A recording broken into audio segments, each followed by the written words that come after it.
Saudariku, kita sudah tiba pada saat di mana setiap anggota gereja harus melaksanakan pekerjaan misionaris kesehatan. Dunia ini adalah tempat orang-orang sakit dan orang-orang miskin dipenuhi dengan korban-korban penyakit jasmani dan rohani. Di mana-mana umat manusia binasa karena tiadanya pengetahuan dari hal kebenaran-kebenaran yang telah dipercayakan kepada kita. Anggota-anggota gereja memerlukan satu kebangunan agar mereka boleh menyadari tanggung jawab mereka untuk membagikan kebenaran-kebenaran ini. Mereka yang telah diterangi oleh kebenaran haruslah menjadi pembawa-pembawa terang kepada dunia. Menyembunyikan terang kita pada saat ini adalah membuat satu kesalahan yang dahsyat.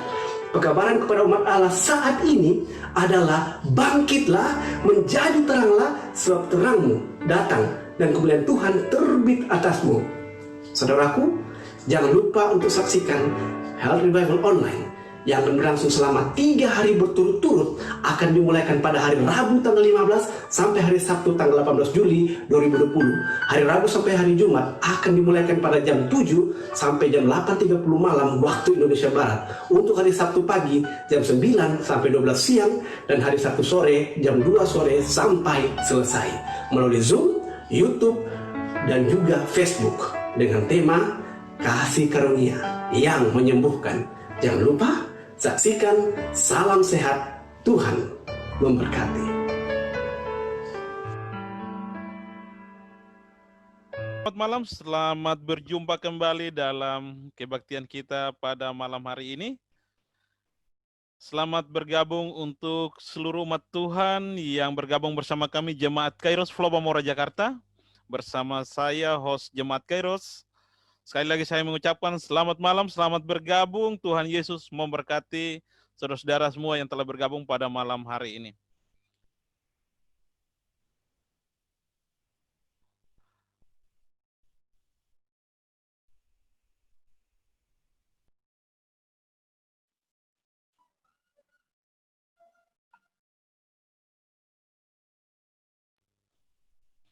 Dan selamat malam juga untuk umat Tuhan yang menyaksikan melalui aplikasi Facebook. Selamat malam, selamat bergabung. Selamat mendengarkan akan firman Tuhan kita pada malam hari ini. Dan selamat malam juga, selamat datang untuk pembicara kita Bapak Frederick. Selamat malam, shalom. Shalom, selamat malam.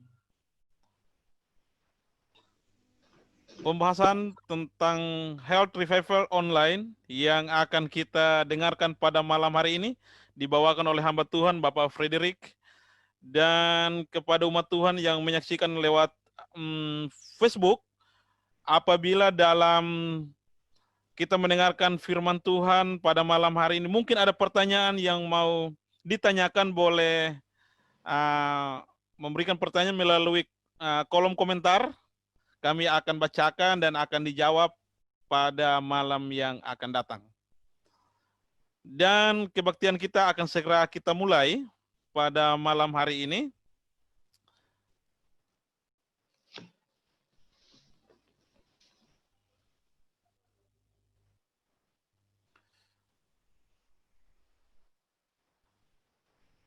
Sekali lagi saya ucapkan selamat malam, selamat bergabung buat seluruh umat Tuhan yang telah bergabung, dan shalom. Kita akan memulai kebaktian kita malam pertama pada malam hari ini. Dan untuk memulai akan kebaktian kita, kita akan berdoa. Dan doa malam ini akan dipimpin oleh Bapak Pendeta Antonius Saprinus.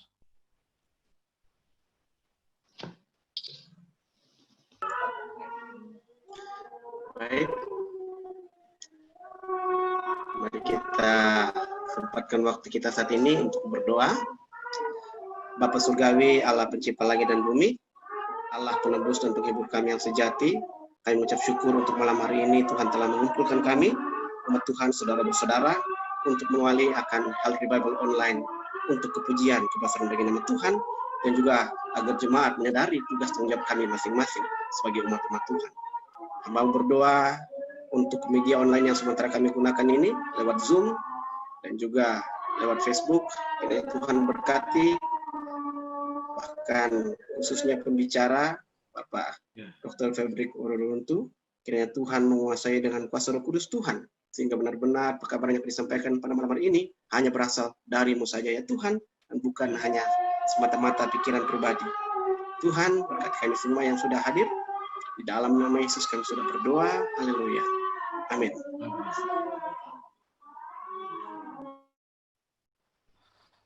Saudaraku umat Tuhan yang ada di Zoom ini ataupun yang ada di Facebook, tujuan daripada Health Revival kita yang kita mulaikan pada malam ini sesuai apa yang dikatakan dalam kutipan ini, yaitu ajarkan kepada umat bahwa adalah lebih baik untuk mengetahui bagaimana agar tetap sehat daripada mengetahui bagaimana menyembuhkan penyakit.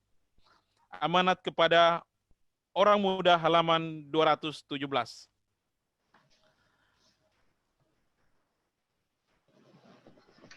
Untuk kita mendengarkan firman Tuhan, tapi sebelumnya itu kita perlu mengenal akan pembicara kita pada malam hari ini. Dan pembicara kita malam hari ini akan diperkenalkan oleh Bapak Pendeta Antonius Saprinus. Kepada Bapak Pendeta kami persilakan.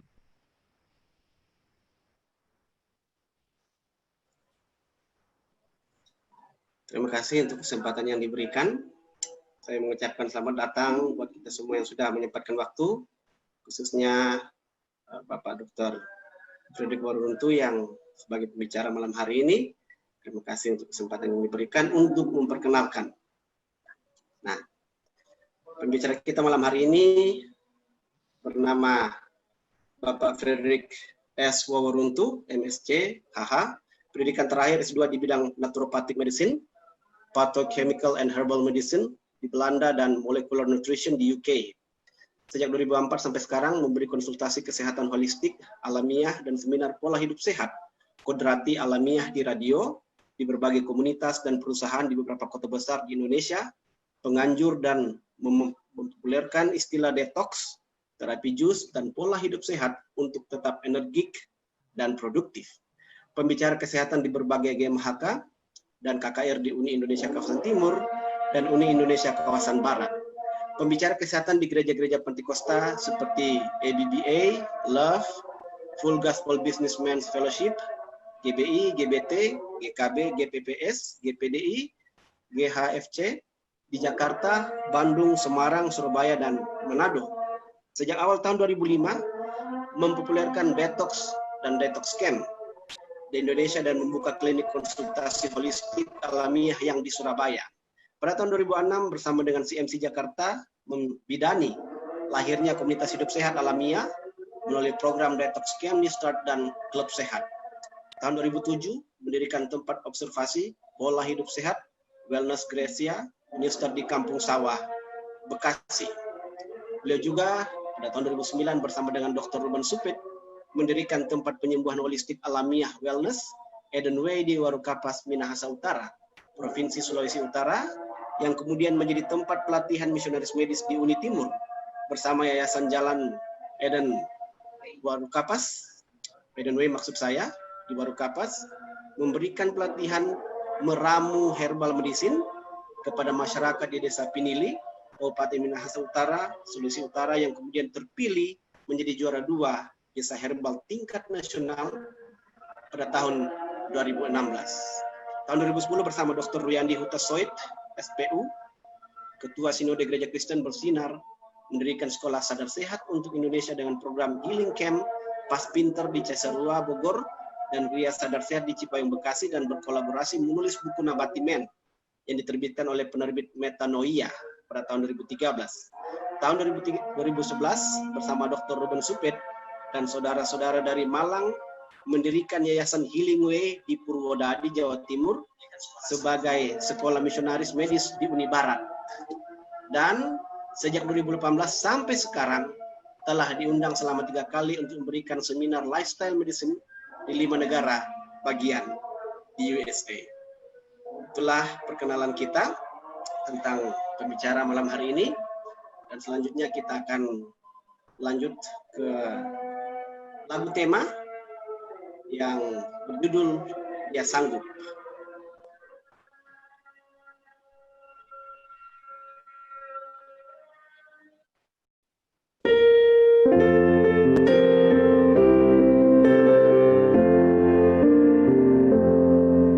Dia sanggup, dia sanggup, ku tahu dia sanggup, ku tahu Tuhanku sanggup menyembuhkanku. Dia sanggup, dia sanggup, ku tahu dia sanggup, ku tahu Tuhanku sanggup menyembuhkanku. Dia sembuhkan hati hancur, bebaskan belenggu, yang lumpuh bangkit berjalan, yang buta melihat. Dia sanggup, ku tahu dia sanggup, ku tahu Tuhanku sanggup menyembuhkanku.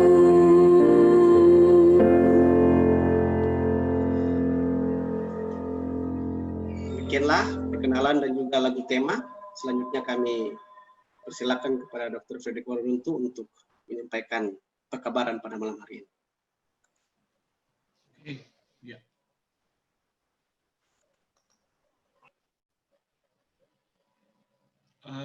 Share screen-nya masih disable. Sudah dokter, Oke, silakan. sudah Oke. boleh, dokter? Ya.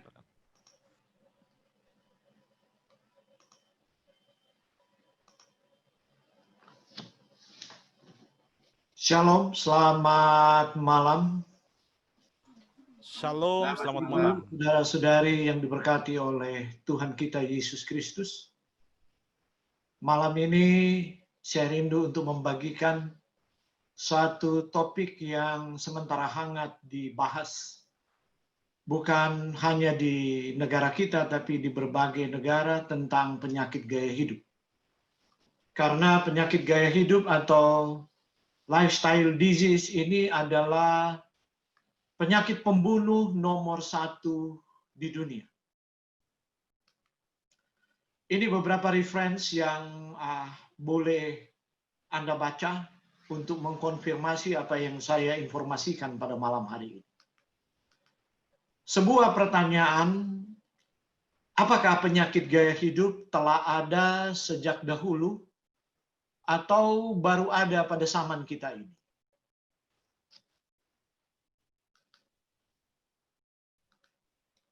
Nah, untuk menjawab ini, saya rindu membagikan malam hari ini firman Tuhan yang terdapat di dalam Keluaran pasal 15 ayat yang ke-26.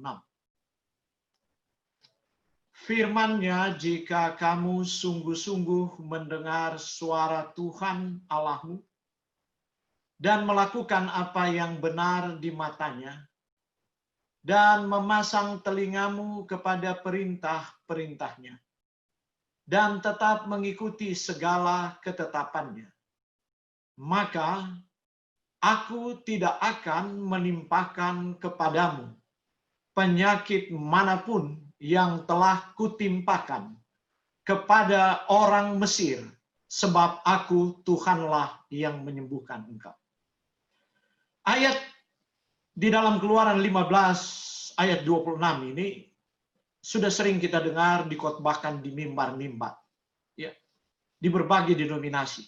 Tapi saya ingin menulis kembali dengan cara yang berbeda agar kita mudah untuk memahaminya.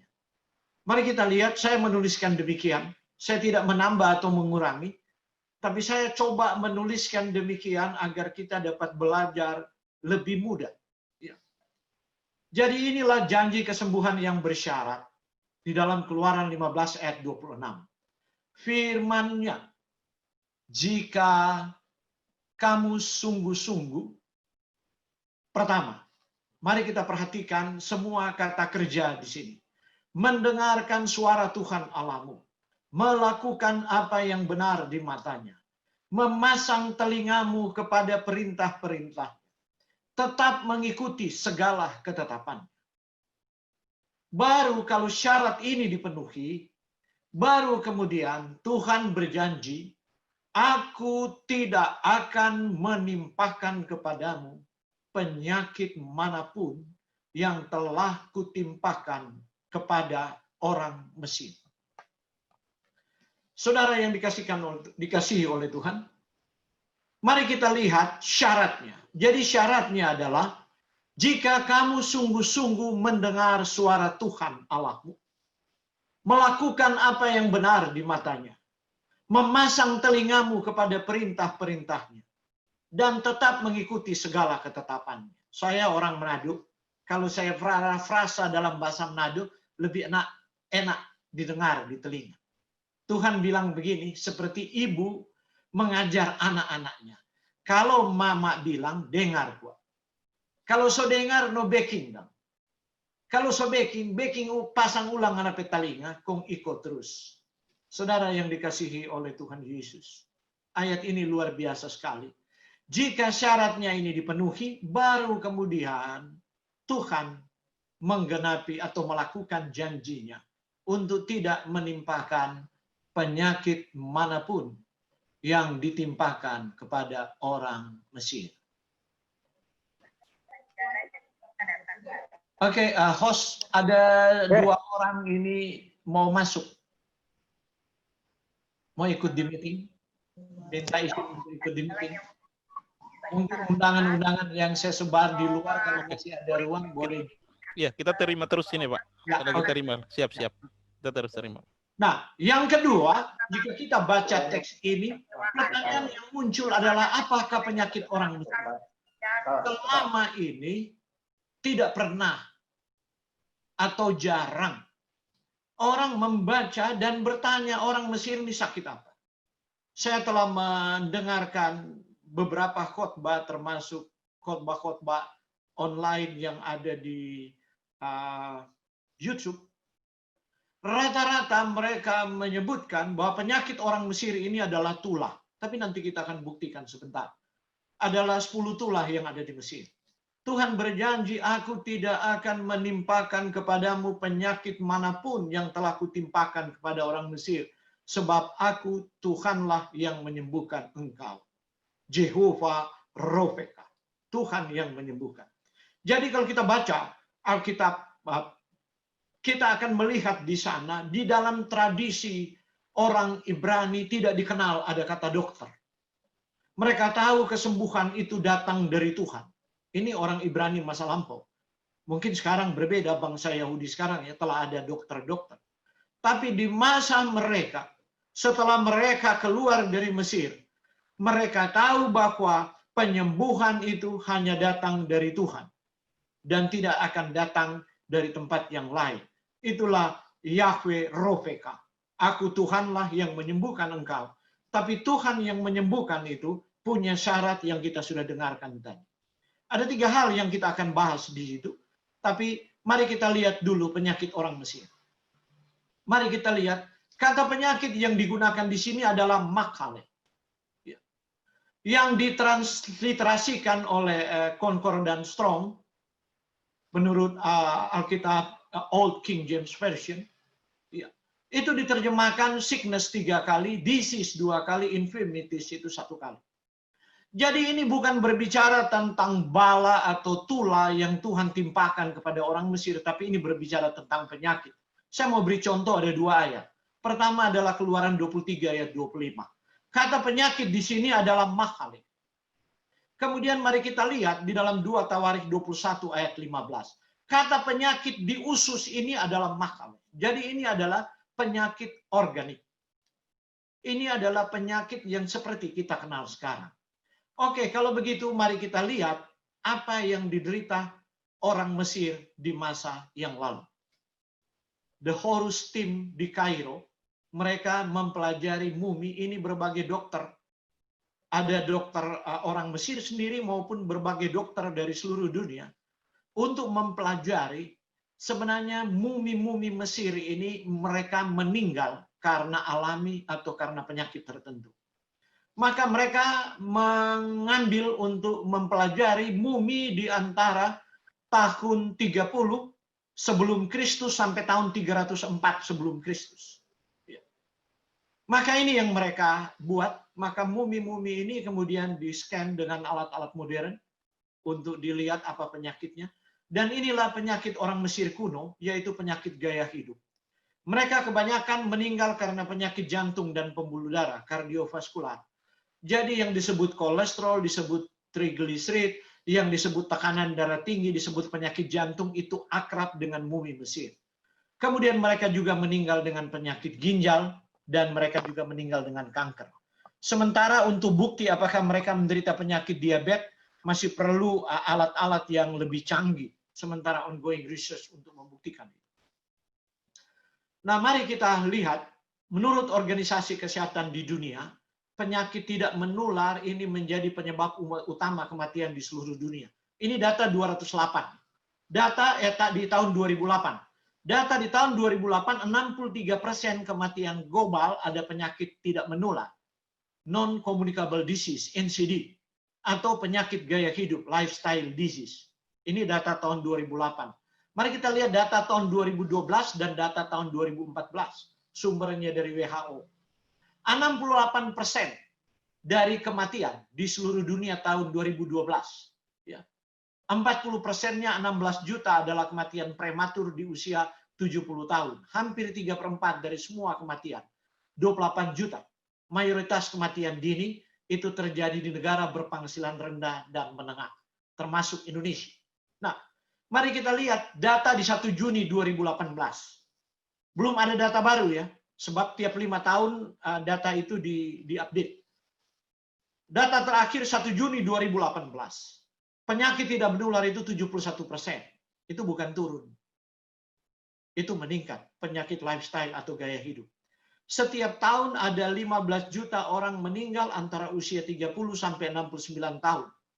Lebih dari 85% dari kematian prematur ini terjadi di negara berpenghasilan rendah dan menengah, bukan negara maju. Penyakit jantung, yaitu penyakit kardiovaskular, jantung dan pembuluh darah, yaitu jantung, tekanan darah tinggi, ya, merupakan penyebab sebagian besar dari kematian penyakit gaya hidup ini. 17,9 juta orang setiap tahun, diikuti oleh kanker 9 juta, pernapasan akut berikutnya, dan diabetes 1,6 juta. Nah, definisi medis dari penyakit gaya hidup ini adalah penyakit yang terkait dengan cara hidup seseorang atau sekelompok orang. Penyakit gaya hidup adalah penyebab utama kematian dan masalah utama dalam kesehatan masyarakat kontemporer dan masa depan secara global. Ada 4 penyakit teratas dari penyakit gaya hidup dengan faktor risiko yang sama. Keempat penyakit itu adalah jantung dan stroke, diabetes, kanker, dan penyakit paru-paru kronis. Inilah 4 penyakit yang disebut penyakit gaya hidup. Nah, keempat penyakit ini berbagi faktor risiko yang kurang lebih sama. Faktor risikonya ini, penggunaan tembakau, penggunaan alkohol, diet tidak sehat, dan kurang aktivitas fisik. Jadi, ada 4 hal yang membunuh 71% penduduk dunia. 4 hal itu adalah penggunaan tembakau, penggunaan alkohol, diet tidak sehat, dan kurang aktivitas fisik. Sekarang mari kita cermati. Ada orang yang tidak gunakan tembakau atau merokok, ada orang yang tidak minum alkohol. Tetapi mereka juga menderita darah tinggi, menderita penyakit jantung, menderita diabetes, menderita penyakit kardiovaskular, ya, dan kanker. Kenapa? Karena diet yang tidak sehat dan kurang aktivitas fisik, kurang bergerak di kehidupan modern. Saya sering katakan demikian dalam bahasa saya, bahwa di masa lampau waktu dunia ini masih dunia agraris, orang lebih banyak bertani. Jadi tiap hari sit up waktu dia pacu. Kemudian waktu dia menggergaji kayu di hutan, tiap hari dia olahraga. Ya, dia mengetam, tiap hari juga dia olahraga. Tetapi sekarang, ya, olahraga kita adalah pakai pena menulis, atau olahraga kita adalah mengetik di komputer, atau olahraga kita kalau kita bisnis online adalah di HP kita. Dan olahraga mulut. Ya, kita marah-marah kepada karyawan atau berbicara, tapi kita kurang lagi bergerak.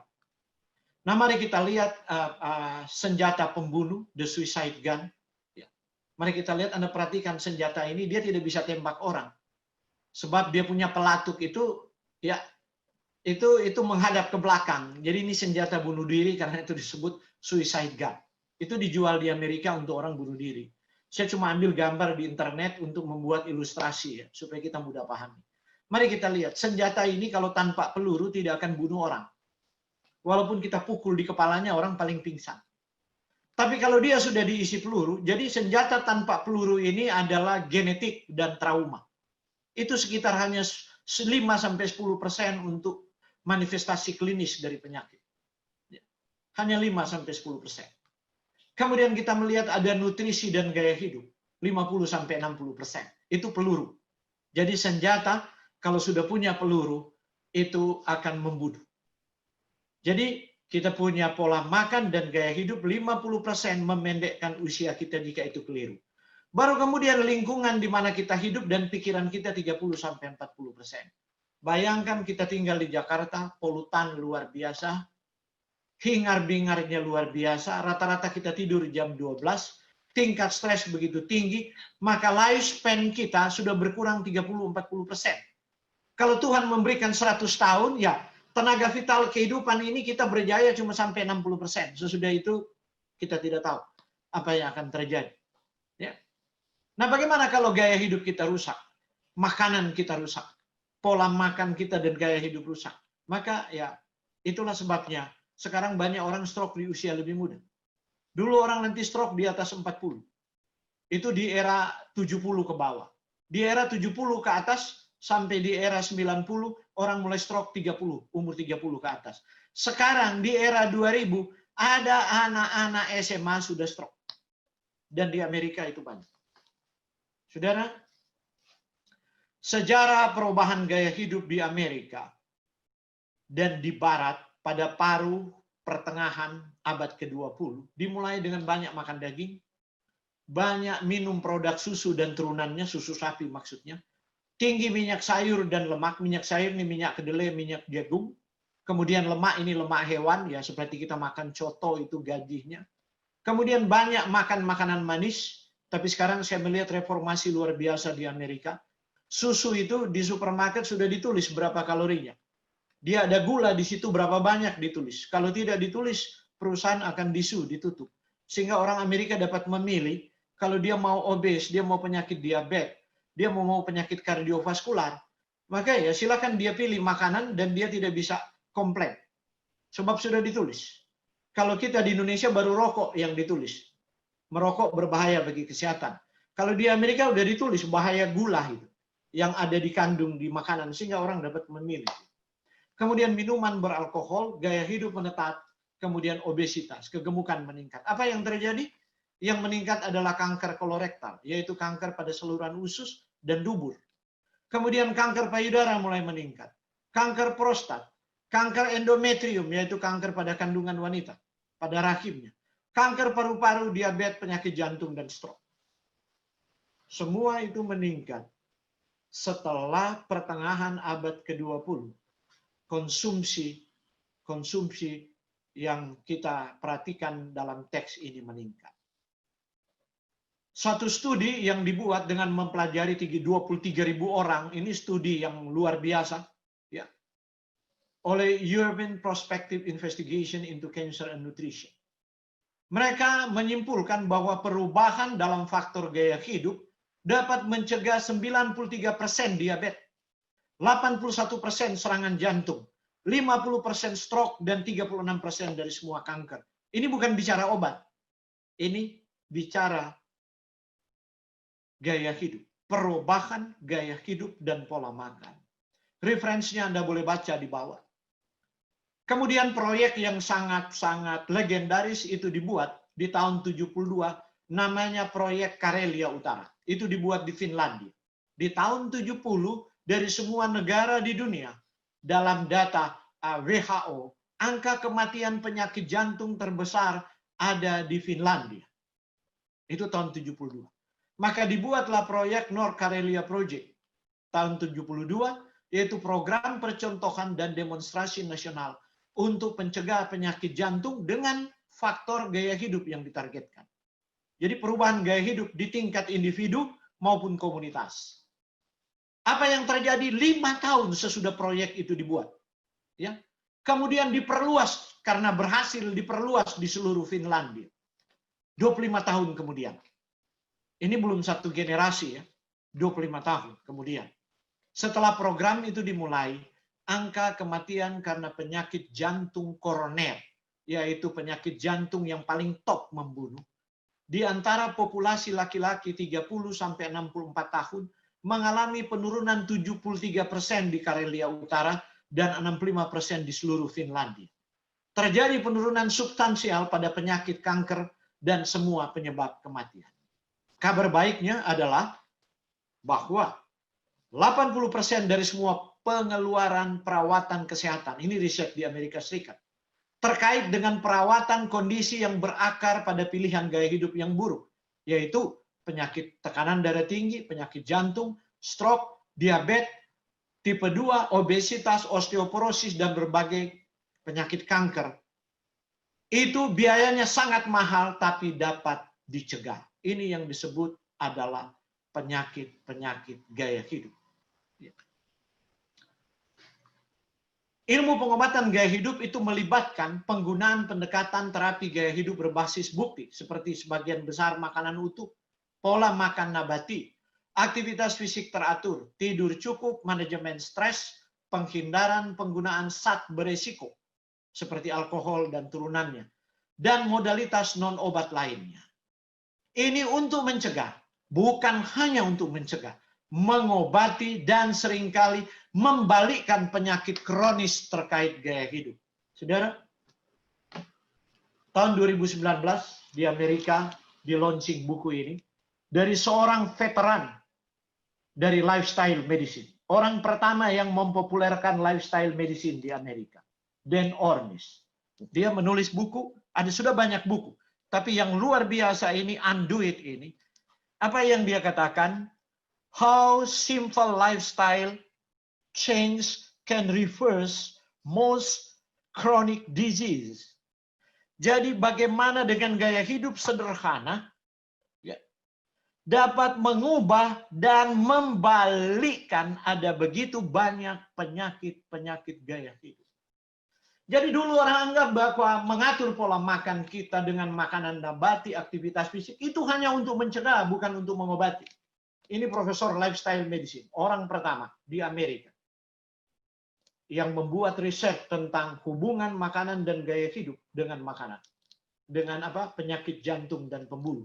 Buku ini diterbitkan tahun 2019, waktu di launching pertama kali, saya berada di sana dan saya membelinya. Saudara, apakah perintah dan ketetapan Tuhan? Tadi kan kita lihat berdasarkan sains, maka pola makan nabati dapat mereverse, membalikkan. Pola makan nabati tentu dikontraskan dengan pola makan hewan. Untuk mengkontraskan itu, mari kita lihat yang ketiga. Tadi kita sudah bahas yang pertama apa syarat, baru kemudian yang kedua apa penyakit orang Mesir, sekarang yang ketiga, apa perintah dan ketetapan Tuhan. Sebelum manusia berdosa, Kejadian 1 ayat 29-30, Allah berfirman, lihatlah aku memberikan kepadamu segala tumbuh-tumbuhan yang berbiji di seluruh bumi, dan segala pohon-pohonan yang buahnya berbiji. Itulah akan menjadi makanan. Saudara, itulah yang akan menjadi makanan. Mari kita lihat makanan ideal dari Tuhan. Biji-bijian, polong-polongan. Kejadian 1 ayat 29. Ya. Inilah biji-bijian dan polong-polongan. Mari kita lihat di situ berasnya, ada beras merah, ada beras hitam. Ada kemudian kita lihat biji-bijian tapi tidak ada di Indonesia. Yang di sebelah sana ada yang sudah masuk ke Indonesia, flaxseed. Itulah yang disebut biji-bijian. Jadi kita makan masih beras putih, kita telah membuang kulit arinnya. Tapi Tuhan mau kita mengkonsumsi makanan seperti yang Tuhan rencanakan semula.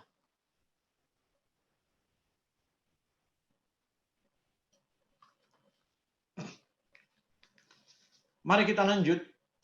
Makanan ideal dari Tuhan yang berikutnya. Makanan ideal dari Tuhan yang berikutnya.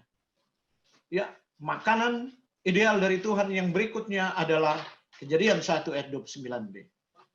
Lihatlah, aku memberikan kepadamu segala pohon-pohonan yang buahnya berbiji. Itulah yang akan menjadi makanan. Jadi mari kita lihat, ada begitu banyak beragam buah-buahan yang Tuhan telah sediakan. Main studi saya molecular nutrition, herbal medicine, phytochemicals. Jadi apa yang ada di dalam buah, apa yang ada di dalam biji, itu menjadi bahan studi saya. Ya. Waktu saya kuliah dan sampai sekarang, saya terus menekuni ini. Contoh kalau kita konsumsi tadi beras merah. Ya. Apa yang ada di beras merah? Beras merah diantaranya punya gamma oryzanol. Gamma oryzanol itu dapat mengendalikan kolesterol. Beras merah punya satu seri vitamin B. Vitamin B ini penting untuk metabolisme karbohidrat dan untuk fungsi imun. Kemudian serat yang ada di beras itu menahan gula darah supaya tidak dilepas.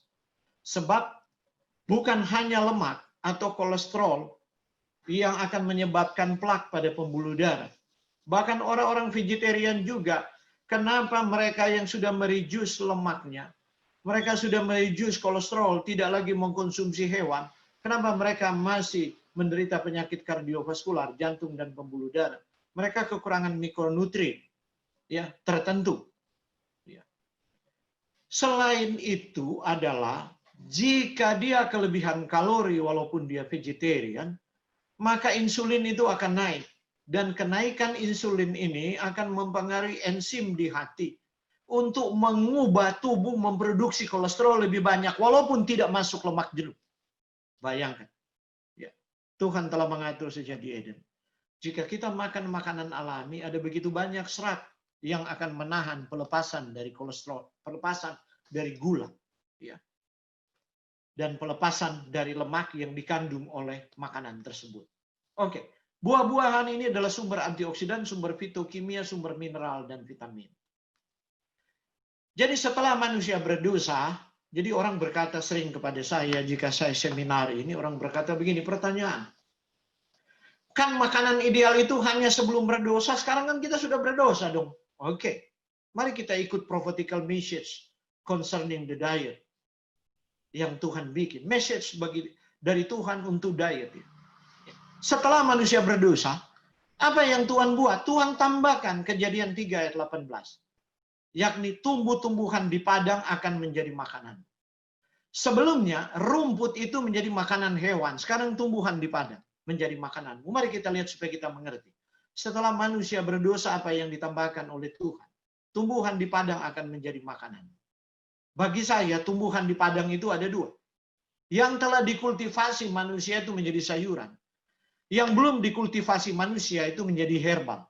Manusia tidak makan tiap hari, tapi jika mereka sakit, mereka mengkonsumsinya. Mari kita lihat. Kadang-kadang sayur dan herbal itu ya, tumpang tindih. Contoh, kunyit, jahe, bawang putih itu masuk dalam makanan kita setiap hari. Tapi bagi orang barat itu herb. Bagi kita itu bumbu dapur. Mereka itu herb. Kita cabai itu makan tiap hari cabai. Cabai itu dapat menekan angiotensin converting enzyme 2. Itu yang selalu dipakai untuk obat untuk orang tekanan darah tinggi. Dan AC2 ini adalah reseptor dari spike virus corona untuk berikatan dengan tubuh kita. Ya, Anda tahu antinya ada di cabai. Salah satu. Saya tidak membahas tentang itu malam ini, tapi salah satu ada di cabai. Itu cabai itu herb. Itulah sebabnya minyak cabai dapat mempengaruhi tekanan darah, menurunkan tekanan darah, dan dapat memperbaiki irama jantung. Tapi minyak cabai itu kalau Anda telan, Anda pedas. Anda punya usus juga menderita. Jadi taruhlah di bawah lidah minyak cabai itu. Anda akan kepedisan, kemudian denyut jantung menjadi normal. Ya. Jadi kalau ada orang-orang tua-tua sudah rasa dingin di kaki dan tangan, ya jangan Anda ngopi untuk bikin hangat atau minum alkohol. tumis saja itu cabai, Anda ambil minyaknya, taruh di bawah lidah, Anda akan hot lagi, akan hangat lagi. Kalau Anda kedinginan. Tuhan sudah buat fitokimianya seperti itu. Jadi makanan sementara setelah air bah. Ini yang ketiga, poin ketiga. Karena air bah, tumbuh-tumbuhan tidak ada, maka Tuhan izinkan memakan daging tetapi tanpa darah, tapi dengan konsekuensi. Umur menjadi pendek. Kejadian 9 ayat 4. Hanya daging yang masih ada nyawanya, yakni darahnya boleh kamu makan. Ya karena air bah waktu itu. Ya. Maka Tuhan mengizinkan mengkonsumsi daging, tapi daging itu juga ada pembatasan. Ya. Dari binatang yang haram. Saya tidak setuju dengan terjemahan Indonesia ini. Sebab ini bukan kosakata Alkitab, itu dipinjam dari agama tetangga. Sebab di dalam tradisi Ibrani, ya, sebenarnya ada binatang itu hanya dibagi clean and unclean.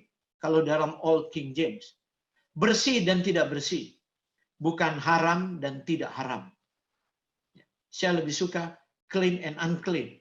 Jadi binatang yang clean and unclean. Jadi yang clean itu, yang boleh dimakan itu 7 pasang. Sedangkan unclean yang tidak boleh dimakan itu hanya 1 pasang. Jadi kalau Nuh dulu di Bahtera itu karena tidak ada makanan, kemudian dia makan yang unclean itu yang kita sebut haram itu, maka tidak ada lagi anjing di dunia ini. Sebab kalau kita makan jantan, betinanya nggak ada. Kita makan betina, jantannya nggak ada. Pasti tidak akan ada babi lagi, tidak akan ada unta lagi, tidak akan ada ular lagi, tidak akan ada yang lain-lain. Sebab mereka hanya 1 pasang. Jadi luar biasa Tuhan memberikan. Tuhan mengizinkan makan daging, tapi ada syarat. Tanpa lemak dan darah. Ya. Oke, mari kita lihat. Tetapi itu mengakibatkan umur manusia itu merosot. Anda lihat 10 generasi sebelum air bah. Dari Adam sampai Nuh, rata-rata 900 tahun. Kecuali Henokh hanya berumur 365 tahun, karena dia diangkat oleh Tuhan.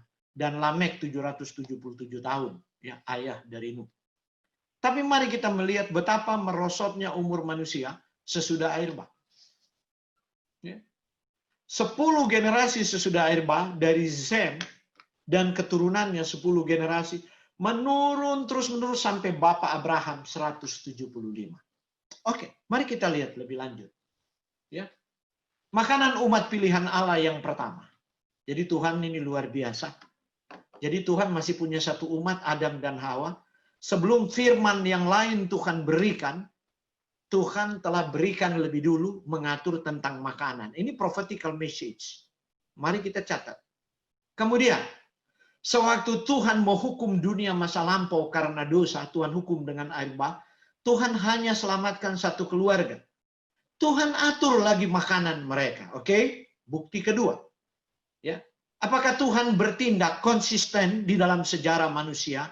Kita boleh buktikan bahwa kalau matahari selalu terbit dari timur dan terbenam ke selatan, apalagi Tuhan Allah Khalik pencipta langit dan bumi, dia konsisten dan tidak pernah berubah.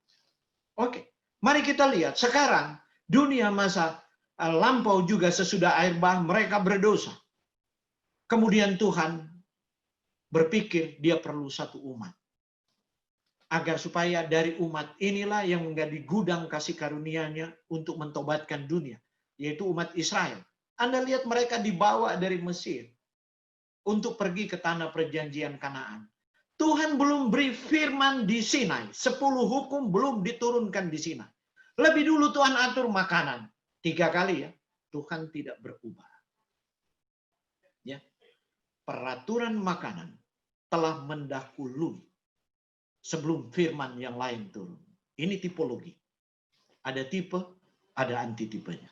Walaupun tipologi untuk makna itu menunjuk kepada Yesus, tapi tipenya juga itu yang harus dijalani oleh orang Israel.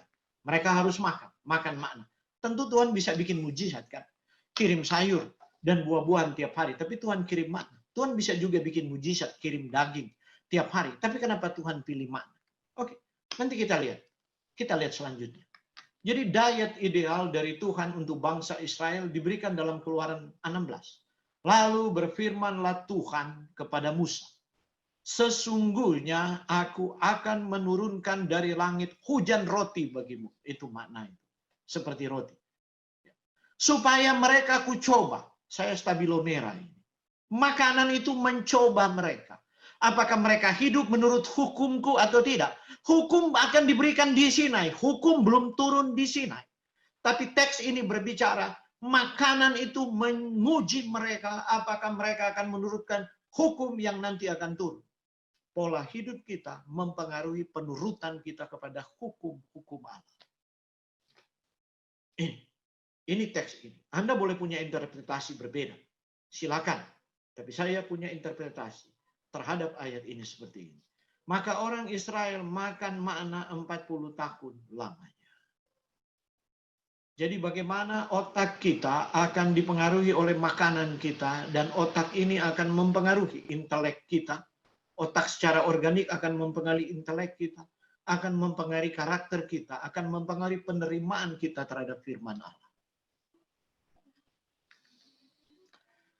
Baru kemudian, mari kita lihat kutuk karena meminta makan daging. Persungutan di Kibrot Ta'awa, bilangan 11 ayat 1-35. Jadi orang Israel itu diberikan makna oleh Tuhan. Tapi di bilangan 11 ayat 4, saya mulai dari situ. Orang-orang bajingan yang ada di antara mereka yang kemasukan nafsu rakus, dan orang Israel pun menangislah pula, serta berkata, siapakah yang akan memberi kita makan daging? Tetapi sekarang kita kurus kering, tidak ada sesuatu apapun, kecuali makna ini saja yang kita lihat. Jadi mereka berbicara hyperbola. Ya. Mereka sebenarnya Tuhan bikin langsing. Bukan kurus kering. Mereka bilang kurus kering gara-gara mereka nggak makan daging. Bayangkan luar biasa. Orang Israel punya kepala batu. Nah, apa yang terjadi? Ayat 31. Saya ringkaskan. Musa menangis di hadapan Tuhan. Kemudian Tuhan bilang, oke, besok saya akan kirimkan. Apa yang Tuhan buat? Lalu bertiuplah angin yang dari Tuhan asalnya. Dibawalah burung-burung puyuh dari sebelah laut. Tahu ini burung puyuh? Orang Nado bilang weris. Burung puyuh ini adalah daging clean. Atau dalam bahasa kita sekarang dibilang adalah daging yang halal. Ya. Berapa banyak burung puyuh itu yang dibawa Tuhan? Ya, ke seluruh perkemahan dan di sekelilingnya. Kira-kira sehari perjalanan jauhnya ke segala penjuru. Dan kira-kira 2 hasta tingginya. Saudara, ini hasta. Kira-kira 60 cm tingginya. Burung puyuh berapa tingginya sih? Jadi kalau 60 cm ada berapa burung puyuh? 10 apa 20 burung puyuh? 60 cm. Kalau hasta orang dulu lebih lagi 40 berarti 80 cm. Kira-kira lah sekitar 60 sampai 80 cm. Ke segala arah, kira-kira perjalanan jauhnya ke segala penjuru itu sehari. Saudara, saya di waktu muda senang ikut gerak jalan. Dan saya bisa gerak jalan, itu 8 sampai 10 jam bisa menempuh 70 kilo. Kalau kita speed berjalan, kira-kira 1 jam 7 kilo. Jadi saudara, betapa luas dan jauhnya burung ini Tuhan berikan. Tapi saudara, mari kita ikuti selanjutnya. Ya.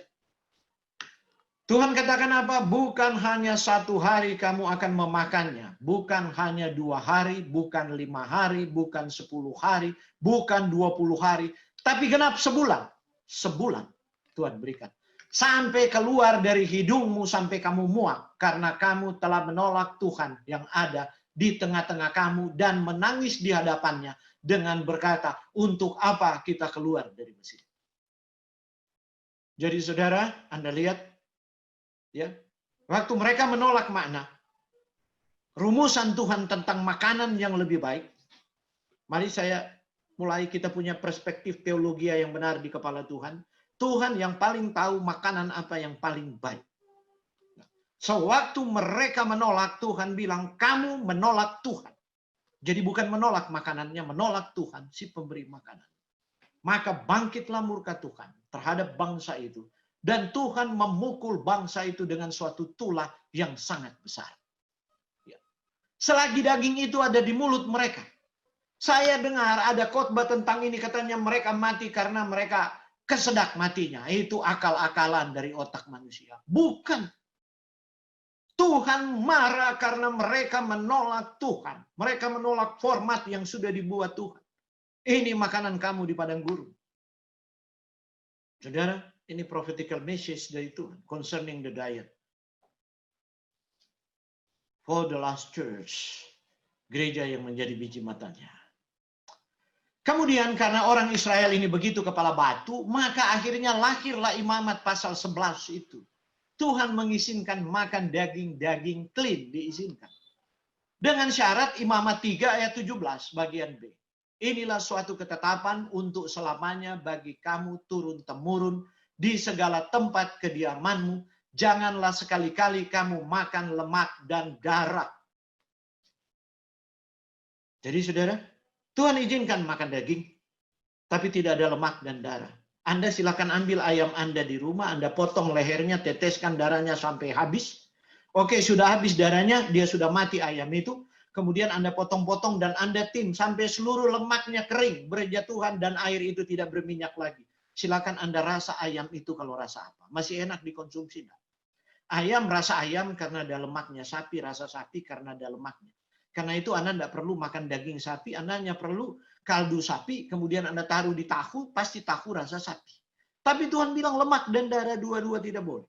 Apa yang dikatakan oleh sains? Di darah binatang yang mengalir itu, sitokin di situ ada, hormon di situ ada, residu kimiawi di situ ada. Yang ada di hewan itu. Ya. Makanan yang masuk ke hewan itu kalau ada pestisida, ada zat hormon pemacu pertumbuhan ada di darahnya. Seperti ayam-ayam, sekarang ayam jadi-jadian. Ayam di masa lampau yang dibuat oleh Tuhan, 4 bulan belum tentu 1 kilo, sebab dia dilepas luar di kebun dan dia cari makan, kecuali hari Minggu, saya ke kebun, kemudian saya kasih dia jagung atau beras. Tapi kalau enggak, sepanjang 6 hari dia punya urusan dengan Tuhan, dia mau makan apa. Sekarang ayam dikurung di kurungan baterai, kemudian dikasih makan 21 hari, ayam itu harus 1 kilo. Tapi residu semuanya di darahnya dan kemudian lemaknya. Coba pelihara ayam itu sampai umur 3 bulan, apa yang akan terjadi? Kemungkinan ayam itu mati dengan serangan jantung. Tapi kalau ayam yang di hutan, sampai dia umur 4 tahun, 5 tahun Anda kerja, dia akan terbang begitu ringan, naik ke atas bubungan rumah. Dia akan naik ke atas pohon. Ya. Hujan panas pun dia tidak akan sakit. Tapi kalau ayam di kandang itu harus selalu disuntik antibiotik, dikasih vitamin, supaya dia sehat, dia tidak sakit. Anda lihat perbedaannya. Lemak dan darah mengandung semua residu hormon dan kemungkinan penyakit, zoonosis yang bisa diwariskan dari hewan kepada manusia. Tentu tidak terjadi dalam 1-2 hari. Ya, itu perlu waktu bertahun-tahun setelah xenobiotik toksin ini menumpuk. Oke, mari kita melihat pembatasan dari clean dan unclean. Mengapa Tuhan berikan? Tuhan berkata, sebab akulah Tuhan Allah. Maka haruslah kamu menguduskan dirimu, dan haruslah kamu kudus, sebab aku ini kudus. Jangan kamu menajiskan dirimu dengan setiap binatang yang mengeriap, yang merayap di atas bumi. Sebab akulah Tuhan yang menuntun kamu keluar dari tanah Mesir, supaya menjadi Allahmu. Jadilah kudus, sebab aku ini kudus. Amaran bagi semua orang Kristen. Karena kita telah dibawa keluar dari Mesir dosa. Mesir itu melambangkan perbudakan dosa. Ya, untuk menuju Kanaan surgawi, yaitu surga. Oleh kematian Yesus Kristus, kita akan membuat sia-sia kematiannya di atas kayu salib. Kalau darah yang begitu mahal dicurahkan untuk membayar semua dosa, tapi kita tidak pernah merasa berdosa dengan merusak Ka'bah, Roh Kudus merusak tubuh kita dengan makanan yang Tuhan tidak izinkan. Kuduslah kamu bagiku, sebab aku ini Tuhan kudus. Dan aku telah memisahkan kamu dari bangsa-bangsa lain, supaya kamu menjadi milikku. Akibat pemberontakan di Kibrot Ta'awa, mari kita baca Mazmur 90 ayat 10. Anda lihat, ya, Tuhan kasih mana, mereka berontak. Tuhan kasih makanan Eden, orang makan daging, 10 generasi sebelum air bah dan 10 generasi sesudah air bah, umur semakin merosot. Sekarang Tuhan kasih mana, tapi orang Israel menolak. Tapi karena belas kasihan Tuhan. Ya. Belas kasihan Tuhan. Ya. Tuhan tahu, karena Tuhan Maha tahu. Sekali bangsa ini kujadikan biji mata. Apa hebatnya bangsa Israel sih? Seperti apa hebatnya orang Kristen sih? Di dunia ini dibandingkan agama-agama yang lain. Cuma karena pilihan Tuhan, pilihan kekalnya. Ya. Karena Tuhan telah berjanji kepada Abraham. Ya. Padahal Tuhan tahu orang Israel ini kepala batu. Ya. Walaupun mereka dibawa keluar dari Mesir, mereka akan memberontak saya. Ribuan tahun kemudian nanti mereka akan menyalibkan anak saya yang telah kuutus di dalam daging. Tapi Tuhan masih membuat mereka menjadi biji mata. Anda lihat. Betapa besar kasih karunia-Nya. Bukan Israel itu terlalu luar biasa. Bukan karena orang Kristen terlalu luar biasa. Bukan. Tapi kasih Tuhan. Sekarang kasih itu ya, diwujudkan oleh kematian Kristus di kayu salib. Saya akan bahas lebih lanjut di hari-hari mendatang. Tapi kita kemudian mengabaikan itu. Mari kita lihat Mazmur 90 ayat 10. Masa hidup kami 70 tahun dan jika kami kuat 80 tahun. Ini top sekali. Di mimbar-mimbar Kristen. Maka pendeta-pendeta mulai berkhotbah. Saudara-saudara, masa hidup kami 70 tahun. Amin. Haleluya. Puji Tuhan kalau kita bisa sampai 80 tahun Tuhan. 80 tahun saudara-saudara. Sebab ini firman Tuhan berkata demikian. Tetapi kebanggaannya adalah kesukaran dan penderitaan. Jadi dari 70 ke 80 saudara akan sakit-sakit. Dan saudara akan lemah dan seterusnya. Dan kemudian saudara akan melayang lenyap. Jadi kalau khotbah hari ulang tahun, kalau ada saudara dan suster yang sudah umur 74, kemudian tidak bisa bangun dari tempat tidur, umur 72, maka pendeta mulai berkhotbah. Saudara, suster, puji Tuhan, telah dapat bonus 2 tahun. Iya, sabar-sabarlah. Iya. Artinya pendeta mau sampaikan bahwa memang sudah mesti sakit. Memang sudah mesti lemah secara fisik. Mari kita baca secara terus. Apakah khotbah itu betul-betul biblical expository atau pikiran dari hamba Tuhan itu yang dimasukkan ke dalam teks? Itu bukan exegesis. Mari kita lihat ya. Ayat sebelumnya, ayat 10 tadi kan kita baca. Kalau kita tidak baca teksnya ayat sebelumnya, Mazmur 90 ayat 89 dikatakan di sana, Engkau menaruh kesalahan kami di hadapan-Mu dan dosa kami yang tersembunyi dalam cahaya wajah-Mu. Sungguh segala hari kami berlalu karena gemas-Mu. Kami menghabiskan tahun-tahun kami seperti keluh. Artinya apa? Ada dosa kita yang tersembunyi. Apa dosa yang paling tersembunyi? Salah satu. Yang kita tidak mau akui sama sekali kepada Tuhan. Berdosa terhadap makanan.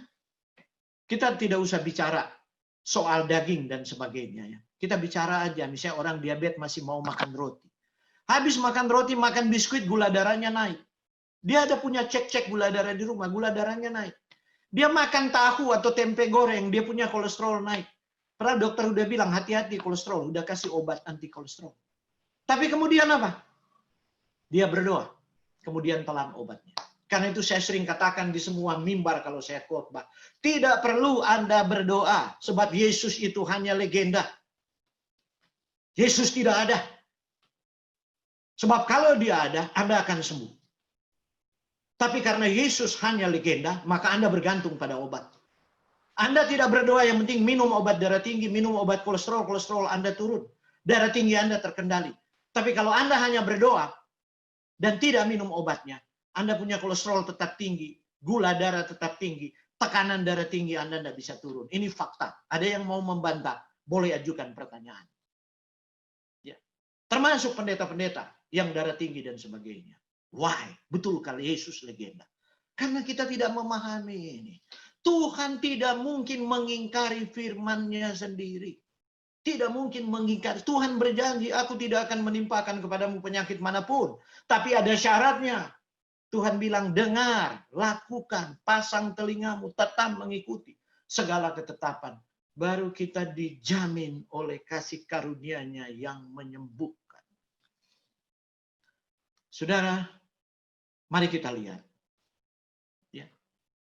Mengapa saya tiba pada kesimpulan ini tentang teks ini? Sebab ini doa Musa, Mazmur 90 itu dinyanyikan, dimazmurkan oleh Daud, itu doa Musa. Musa itu abdi Allah.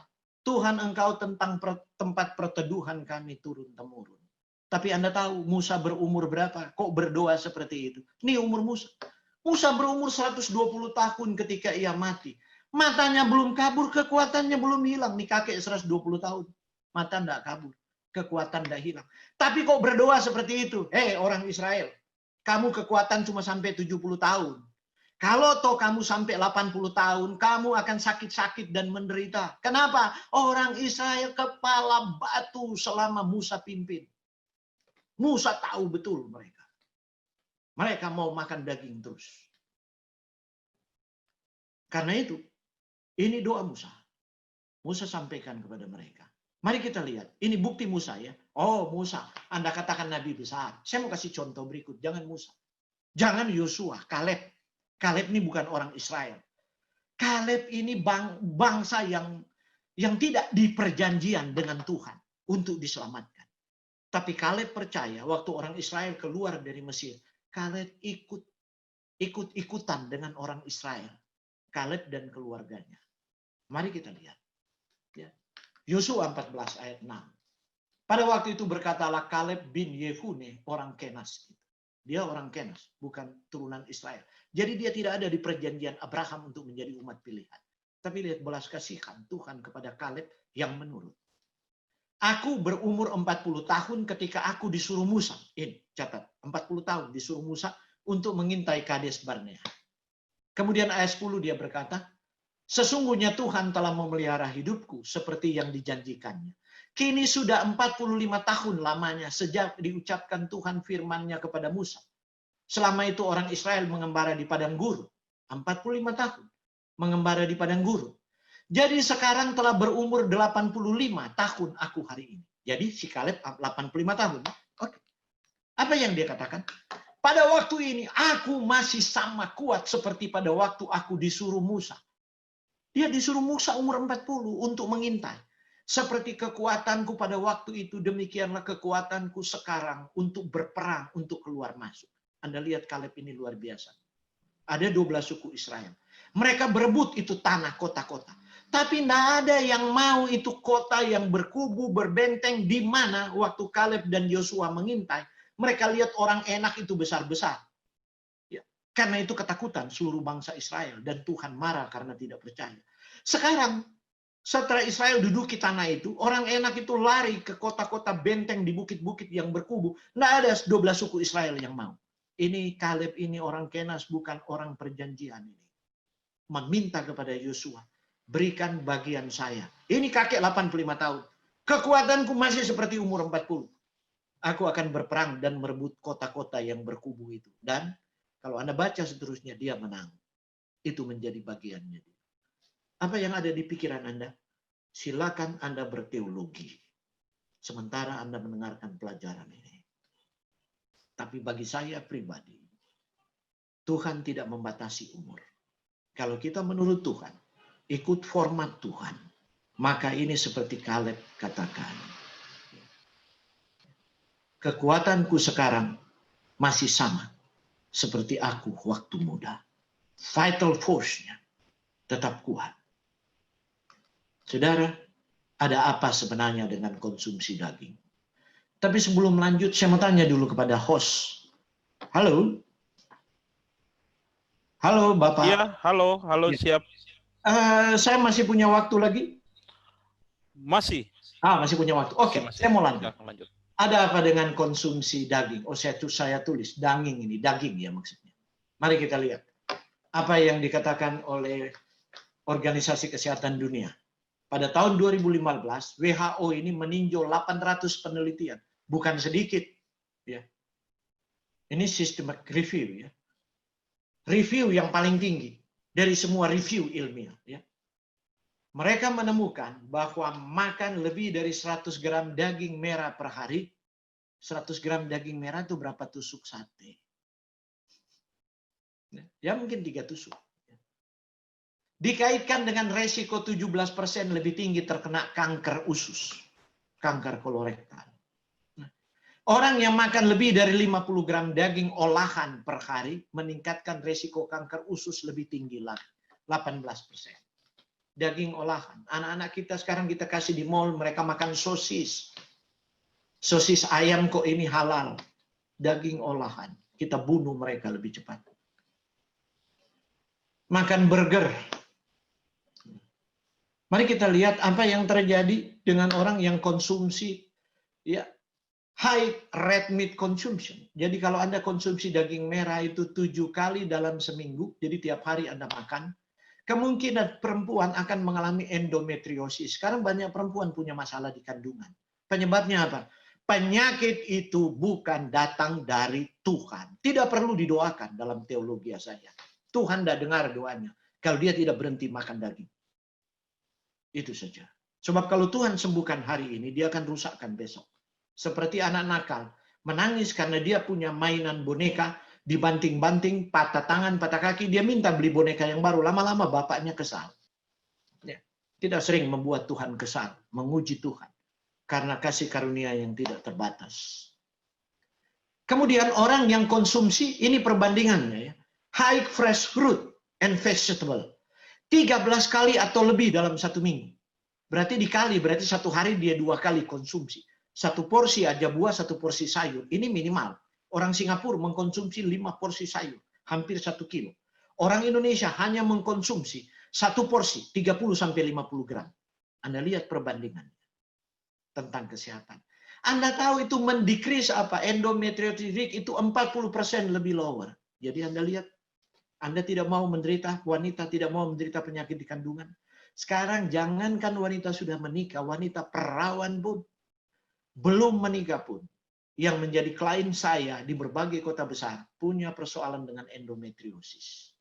Karena apa? Saya katakan kepada mereka, kalau Anda tidak mau bertobat makan daging, ya, Anda pikir ada magic bullet? Ada obat yang luar biasa, obat dewa yang dapat menyembuhkan Anda. Hari ini Anda dideteksi endometriosis, mungkin besok kanker. Para peneliti di Universitas Harvard menganalisis data dari lebih 88.000 wanita. Besar sekali populasi yang diteliti. Berusia 26 hingga 45 tahun dan mengisi survei pada tahun 1991, karena itu perlu 9 tahun survei. Ya. Asupan daging mereka bervariasi dari tidak pernah dan kurang dari sekali sebulan hingga 6 atau lebih porsi sehari. Hasil awal penelitian ini pertama kali terbitkan tahun 2006. Ya. Dan mereka temukan apa? Menunjukkan hubungan awal antara makan daging merah dan kanker payudara setelah 12 tahun. Anda mau kanker payudara? Silakan makan daging merah Anda terus. Di waktu Anda kanker, silakan Anda berdoa. Anda bakal mati, Anda di kemo berkali-kali, dia pindah ke sana kemari. Kenapa? Riset membuktikan Tuhan benar waktu dia berfirman. Saya tidak membedakan ini daging halal atau tidak halal, clean or unclean. Tapi ini riset menemukan demikian. Kenapa? Karena ada pencetus kanker dalam daging. Pertama, heme-iron. Heme-iron ini akan membuat kanker mengambilnya untuk membuat pembuluh darah baru, sehingga dia bisa menyeberang dari tumor in situ. Misalnya cuma tumor di payudara, dia bisa metastase pergi ke jaringan lebih jauh, sehingga kemoterapi menjadi makin kebal dan tidak tertolong. Obat kemo itu sebenarnya sangat toksik, membunuh sel kanker itu. Tapi kalau diberi dalam dosis yang besar, hostnya juga, artinya pemilik sel kanker itu juga akan mati, karena itu dia dikasih sedikit-sedikit. Yang jadi persoalan adalah, sesudah di kemo sel darah putih drop, kesehatan drop. Maka orang makan daging supaya cepat naik, minum susu dan makan telur. Orangnya sehat, sel kanker lebih sehat. Sebab dia makan protein hewani. Jadi lingkaran sehat, kejar-kejaran. Doit mesti kuat, tubuh mesti kuat. Kalau tidak, jarang yang bertahan 5-10 tahun setelah kanker. Mereka meninggal. Dalam karir saya sebagai naturopati, dalam 18 tahun terakhir ini, hampir tiap hari, 3-4 orang kanker akan telepon saya untuk berkonsultasi. Orang stroke, orang jantung, orang diabetes. Semua penyakit gaya hidup. Ada polisiklik aromatik hidrokarbon yang terbentuk, apalagi jika daging itu digoreng dan dibakar. Ada heterosiklik amin yang terbentuk. Ada benzopyrin. Jadi saudara saya mau katakan, kanker paru-paru, kanker usus, kanker nasofaring, ya, berkaitan dengan bahan kimia karsinogen yang disebut benzopyrin. yang mengattack gen sehingga terjadi mutasi. Itu ditemukan pada rokok. Dan dokter bingung, orang tidak pernah merokok. Dan saya temukan, umat-umat Tuhan juga nggak merokok ada kanker nasofaring. Rasanya mau frustrasi. Ya. Bahkan tidak pernah makan daging, tapi hobi ikan bakar. Saudara, kalau saudara membakar, termasuk ikan, apalagi sate, maka ini kesetaraannya, supaya gampang untuk diingat. 1 kilo daging setara dengan 2 kilo ikan asap atau ikan bakar. Itu setara dengan 600 batang rokok. Pilih, mau merokok, kemudian Anda kanker atau mau makan itu. Sama. Kemudian ada nitrosamin, nitrosocompounds. Ini terbentuk ikan diawetkan dikasih garam. Itu telur asin, ikan teri. Ya mungkin kita makan 1-2 kali, tidak apa-apa. Tubuh punya posisi bertahan dengan antioksidan yang kita miliki. Tapi tidak mungkin orang cuma makan 1-2 kali. Masalahnya terlalu enak. Banyak orang tidak bisa mengendalikan diri. Dan itulah. Mereka menyadari bahwa kesehatan itu penting setelah diambang kematian. Diambang kubur. Ini jurnal-jurnalnya. BMC Medicine, Meat Consumption and Mortality. Result from the European Prospective Investigation into Cancer and Nutrition. Baru berikut, Meat and Cancer Prevention, Position Statement. Itu Cancer Council dari Australia. Kemudian ini Family Health Guide dari Harvard Medical School. Red meat and colon cancer. Kemudian ini Anda lihat, ya. High intake of processed meat and link to cancer death. Ya. Dari NSCLC. Ya. Baru kemudian CCM Committee of Responsible Medicine. Ya. Meat consumption and cancer risk. Baru ini dari PLOS Medicine. Meat consumption and cancer risk. Ini jurnal-jurnal yang berbobot. Ya. Baru kemudian ini. National Institute of Health, Public Access. Meat consumption, cooking practice. Jadi mengkonsumsi daging, cara memasaknya, kemudian mutagen dari daging itu dan risiko kanker prostat.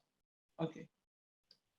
Jadi ini data tentang kanker. Sekarang bagaimana hubungan daging dengan circulation, dengan peredaran darah? Ini jurnal yang berbobot dari Circulation Research. American Heart Association Journal. Anda lihat, dietary restriction and nutrition and the prevention of treatment of cardiovascular disease.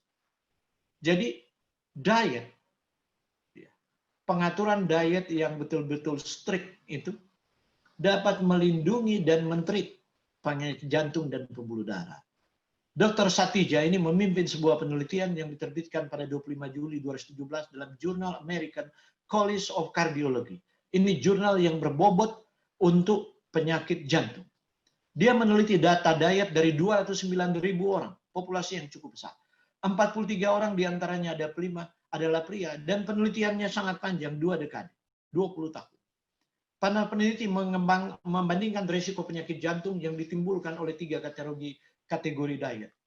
Mari kita lihat 3 kategori diet. Pertama, pola makan nabati, tumbuh-tumbuhan, yang menekankan konsumsi semua makanan nabati yang sehat, sambil mengurangi asupan semua makanan hewani.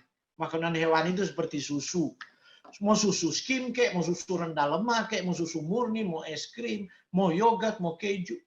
Kemudian telur, ikan, daging, kemudian ayam, kalkun, daging sapi, daging babi, dan makanan yang mengandung produk hewani seperti pizza, sup, dan mayonaise. Itu kategori diet pertama. Baru kategori diet kedua, pola makan nabati sehat yang menekankan konsumsi. Hanya makanan nabati sehat, seperti biji-bijian, buah-buahan, sayur-sayuran, kacang-kacangan, dan minyak sehat. Nah, kacang-kacangan sudah 2 kali, polong-polongan maksud saya. Sambil mengurangi asupan makanan nabati yang kurang sehat serta makanan hewan. Kategori diet yang ketiga, diet nabati yang tidak sehat. Yang menekankan konsumsi makanan nabati yang kurang sehat. Seperti jus buah, ini jus buah kotakan, bukan Anda bikin sendiri, di blend. Ya. Biji-bijian olahan, pasta, nasi putih, perhatikan. Roti olahan, dan sereal. Kentang goreng, keripik kentang. Minuman manis dengan gula. Termasuk mereka mengurangi asupan makanan nabati sehat dan makanan hewani. Jadi makanan hewani juga mereka kurangi. Jangan salah, ini 3 kategori diet dibuat. Ini mereka punya riset. Peneliti ini menemukan bahwa orang-orang yang mengikuti diet nabati sehat, kelompok kedua, memiliki resiko terendah untuk penyakit jantung. mereka juga lebih aktif dan lebih ramping. Mereka yang mengikuti pola makan nabati yang tidak sehat itu kelompok ketiga memiliki risiko yang paling tinggi. Ya. Jadi bersamaan Anda konsumsi daging, Anda konsumsi tinggi lemak jenuh, goreng-gorengan, kemudian Anda konsumsi karbohidrat sederhana, simple karbohidrat, pasta, roti, nasi putih. Itulah dunia kita, dunia modern. Saya dulu pun seperti itu. Oleh sebab itu, saya menderita penyakit autoimun. Saya punya meningioma di kepala saya, tumor berkembang. Saya punya diabetes. Saya punya jantung. Ya. Tapi semua terkendali sekarang. Saya tidak minum obat. Ya. Karena kasih karunia Tuhan. Saudara, Dan Ornish dengan diet Ornish yang saya sudah tunjukkan bukunya ini. Dia based on starch. Jadi starch itu jadi karbohidrat yang mengandung tepung itu. Jadi di sana ada beras, tapi beras merah, ada beras hitam. Ada sayuran, vegetable, and buah-buahan, fruit, dan kemudian low fat dairy. Ya. Jadi susu dari biji-bijian, susu almond, susu kedelai. Ya, Ornish masih mengizinkan beberapa fish dengan lemak omega 3 yang tinggi, seperti misalnya anchovy, kemudian ya kita sebutkan saja lah kalau di Manado ikan tude, ikan ya kembung layang, kembung banjar itu tude malalugis yang disebut makarel, Pacific makarel, dan fish oil. Ya. Very low fat. Dia mereverse yang tadi, membalikkan penyakit kardiovaskular. Tapi yang lebih strict ini Caldwell Esselstyn. Esselstyn ini legendaris juga. Kenapa? Anda tahu Ohio Clinic yang pertama kali mempublikasikan di dunia hubungan kardiovaskular dengan kolesterol. Pendiri Ohio Clinic itu adalah mertuanya. Dan dia dokter yang praktek di sana untuk kardiovaskular selama 40 tahun. Tapi sesudah dia pensiun, dia tahu dia tidak bisa menolong 20%. Hanya 20% dari pasiennya. Dan dia tidak bisa memberi tambahan umur yang lebih baik di atas 10 tahun setelah mereka menderita penyakit kardiovaskular. Kemudian Esselstyn banting setir. Dia based on starch, vegetable, fruit, no nut seeds, dan selain-lain. Atau other fatty plant food. Jadi termasuk tumbuhan yang makanannya terlalu berminyak, misalnya kelapa, kita bikin santan. Very low fat. Dia juga mereverse heart disease. Jadi seorang dokter kardiovaskular, ahli jantung dan pembuluh darah, dengan praktek selama 40 tahun. Ikut riset pertama kali dengan Ohio Clinic untuk melihat hubungan kolesterol dengan pembuluh darah, banting setir. Kemudian mulai mengajarkan plant-based diet. Saudara, mereka membuktikan Tuhan benar di Eden. Tidak perlu Tuhan dibuktikan dia benar, tapi Tuhan izinkan. Ya, Tuhan izinkan dunia ini belum kiamat. Hanya untuk membuktikan satu-satu yang Tuhan berfirman semua digenapi. Dan manusia tidak bisa menentang lagi dengan kecerdasannya. Dengan akal budinya. Dia telah membuktikan. Sebab itulah otak logika kita, otak rasional yang dibentuk oleh sains modern, otak Yunani, bukan otak Ibrani. Itulah world view kita. Bukan Christian view. Kita selalu perlu bukti. Harus ada fakta ilmiah. Kalau enggak, kita enggak akan percaya. Padahal iman itu adalah percaya walaupun tidak melihat. Bahwa Allah telah menjadikan segala sesuatu dari tiada menjadi ada. Saudara, Anda lihat ini bentuk jantung, heart. Ya. Inilah Esselstyn diet. Oke, saya mau mengakhiri ini. Pelajaran malam ini. Kita tahu bahwa semua orang secara alami akan mati. Orang Nado bilang, sama Joko. Asi mau mati. Ini orang-orang fatalisme. Semua orang mati karena sesuatu. Tetapi penyakit gaya hidup membunuh banyak orang sebelum waktunya. Itu poinnya. Sekarang 71%. Data 2018. Terlalu banyak orang meninggal relatif masih muda karena penyakit jantung dan kanker. Dan penyakit gaya hidup lainnya di zaman modern. Pilihan ada di tangan Anda. Mau mati muda sekarang atau pada usia lanjut.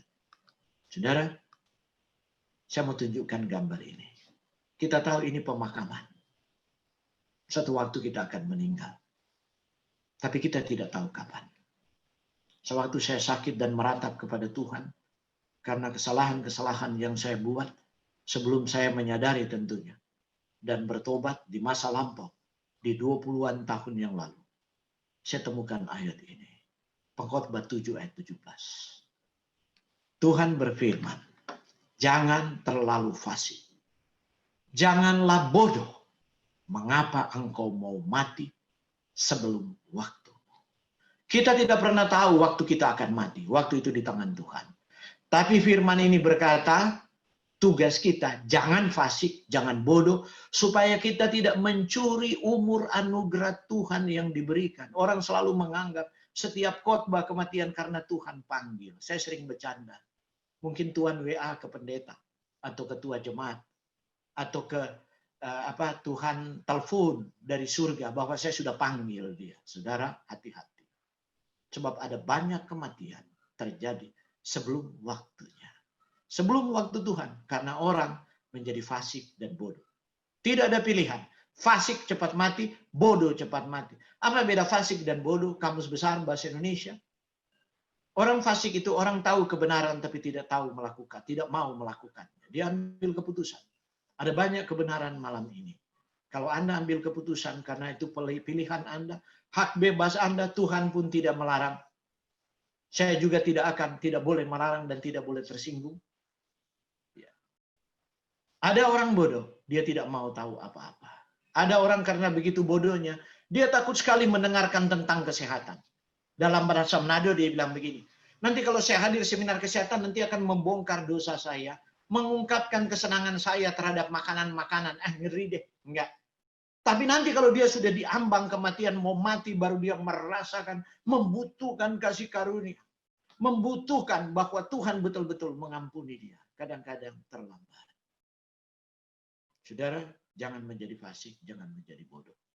Haruslah kita berhikmat, tapi saya tidak akan membahas lebih jauh.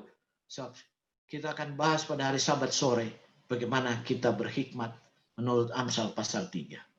Tuhan memberkati kita. Saya bawa dalam nama Yesus. Amin. Amin. Langsung kita doa tutup, Pak. Ya, saya yang berdoa. Siap. Ya, mari kita berdoa. Bapa di dalam kerajaan sorga, kami datang kembali ke hadapan hadirat-Mu malam ini. Karena kami merasa Tuhan, kami semua orang berdosa, terjual di bawah kuasa selera. Kami ditaklukkan oleh pola makan dan gaya hidup yang salah. Kami mendukakan Roh Kudus-Mu ya Tuhan. Karena kami merusak umur anugerah-Mu bagi kami. Ampuni kami ya Tuhan. Berdasarkan kasih setia-Mu ya Bapa, agar supaya kami layak kembali berada di dalam hadirat. Terima kasih firman-Mu malam hari ini.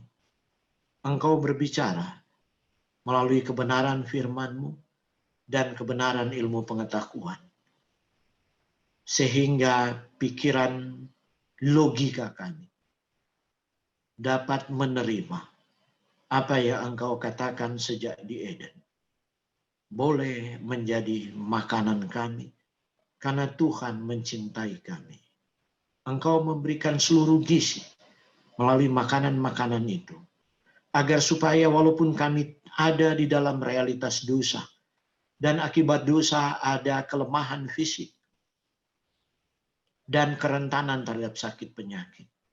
Namun Tuhan, manakala kami mengikuti rencana-Mu, maka kami yakin dan percaya Engkau akan menggunakan semua sarana yang Tuhan sudah tetapkan di alam untuk menyembuhkan dan memulihkan kami.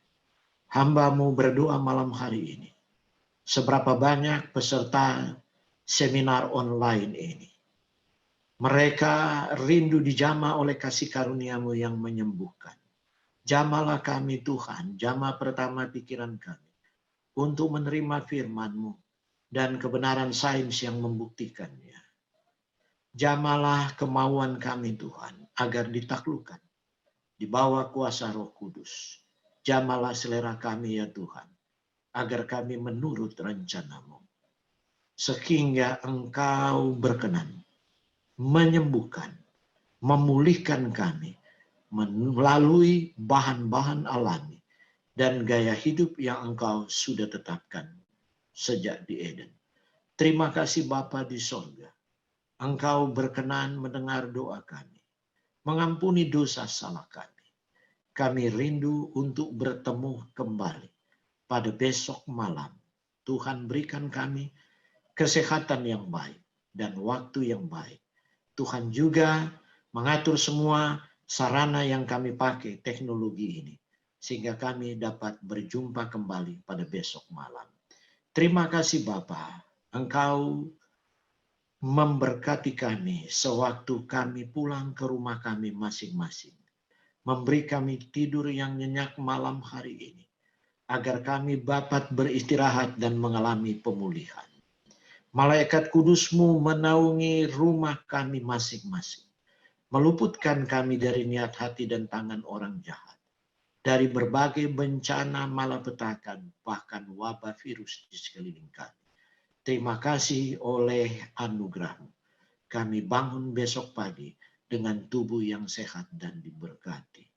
Kami berdoa dan mengucap syukur hanya di dalam nama Yesus yang menjadi Tuhan, Juru Selamat, dan Imam besar kami. Haleluya. Amin. Terima kasih untuk Dr. Frederick Wawuruntu untuk yang telah membawakan firman Tuhan pada malam perdana kita pada malam hari ini, dan kami tetap mengundang Bapak Ibu Saudara yang hadir dari Jakarta, Manado, Palangkaraya, Bandung, Papua, Medan, Toraja, Bogor, Jawa Timur, Jawa Tengah, yang kami lihat ada hadir di Zoom kita, dan semua umat Tuhan yang telah mengikuti melalui aplikasi Facebook. Kami tetap mengundang untuk mengikuti pembahasan malam kedua dengan judul lemak dapat menjadi kawan atau lawan. Saudara, kita punya lemak masing-masing. Apakah itu menjadi lawan atau kawan kita? Tunggu dan saksikan pada pembahasan besok malam. Akhir kata saya Wilmar, mewakili jemaat. Saya boleh bertanya kepada Pak Wilmar ini. Oke, baik. Bapak. Ada berbagai teman saya dari denominasi yang lain mau ikut nimbrung. Ada kuota kira-kira. Puji Tuhan, kuota yang kita siapkan di sini 300 user. Oh, 300. Okay. Kami tetap buka. Saya lihat ini ada hanya 60 sekian. Mereka sampai saya bicara, saya buka WA terus, tapi saya tidak bisa stop. Mereka bilang, tetap saya dibuka, kirim, mereka nggak dapat, di bawah itu ada linknya rupanya di video. Mereka nggak dapat, terus mereka bilang, aduh Pak, nggak ada linknya, boleh nggak kami ikutan? Gitu. Saya bilang, nanti boleh. Saya permisi dulu, jadi besok malam. Menyesal terbuka malam untuk ini. Umum. Terbuka mereka untuk umum. Tidak mengikutinya. Tapi mereka mungkin bisa nonton di Facebooknya. Tapi saya berharap mungkin besok malam tamu-tamu itu bisa bersama-sama dengan kita. Amin, amin. Tuhan memberkati kita. Terima kasih, dan kami mengucapkan selamat malam buat semua umat Tuhan telah bergabung. Selamat malam, selamat beristirahat. Sampai ketemu besok malam. Tuhan Yesus memberkati dan Maranatha.